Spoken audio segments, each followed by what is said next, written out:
ദൈവത്തിന് സ്തുതി. ഇന്ന് 2024 ഏപ്രിൽ മാസം 15 തീയതി. സിറോ മലബാർ സഭയുടെ ആരാധനാ കലണ്ടർ അനുസരിച്ച് ഉയിർപ്പുകാലം 3-ാം തിങ്കൾ. ഇന്നത്തെ വചനഭാഗം. 1-ാം വായന വിശുദ്ധ യോഹന്നാൻ എഴുതിയ 1-ാം ലേഖനം, അധ്യായം 2, വാക്യങ്ങൾ 1 മുതൽ 6 വരെ. ഈശോമിശിഹായെന്ന മധ്യസ്ഥൻ, എന്റെ കുഞ്ഞുമക്കളെ, നിങ്ങൾ പാപം ചെയ്യാതിരിക്കേണ്ടതിനാണ് ഞാൻ ഇവ നിങ്ങൾക്കെഴുതുന്നത്.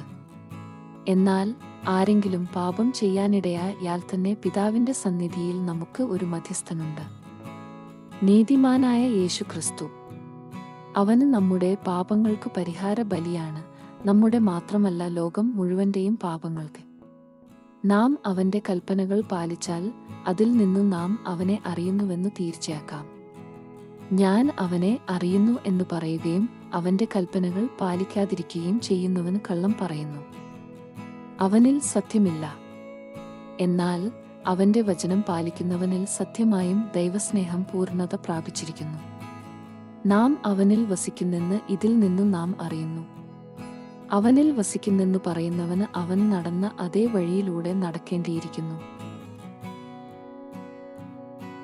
വിശുദ്ധ യോഹന്നാൻ എഴുതിയ നമ്മുടെ കർത്താവ് ഈശോമിശിഹായുടെ പരിശുദ്ധ സുവിശേഷം, അധ്യായം 17, വാക്യങ്ങൾ 20 മുതൽ 26 വരെ. ഈശോ പിതാവിനും മനുഷ്യർക്കും ഇടയിലുള്ള മധ്യസ്ഥൻ.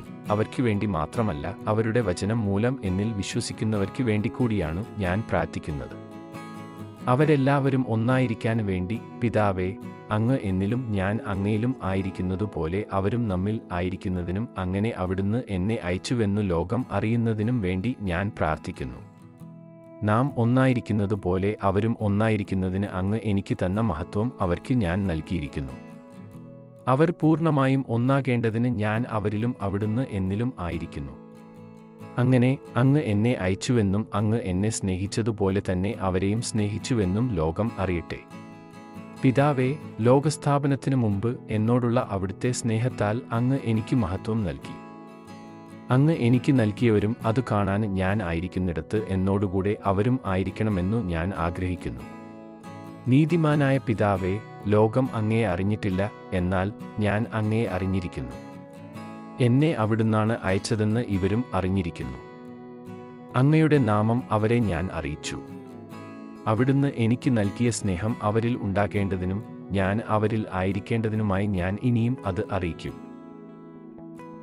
ദൈവവചനമാണ് നമ്മൾ ശ്രവിച്ചത്. നമ്മുടെ കർത്താവായ മിശിഹായ്ക്ക് സ്തുതി.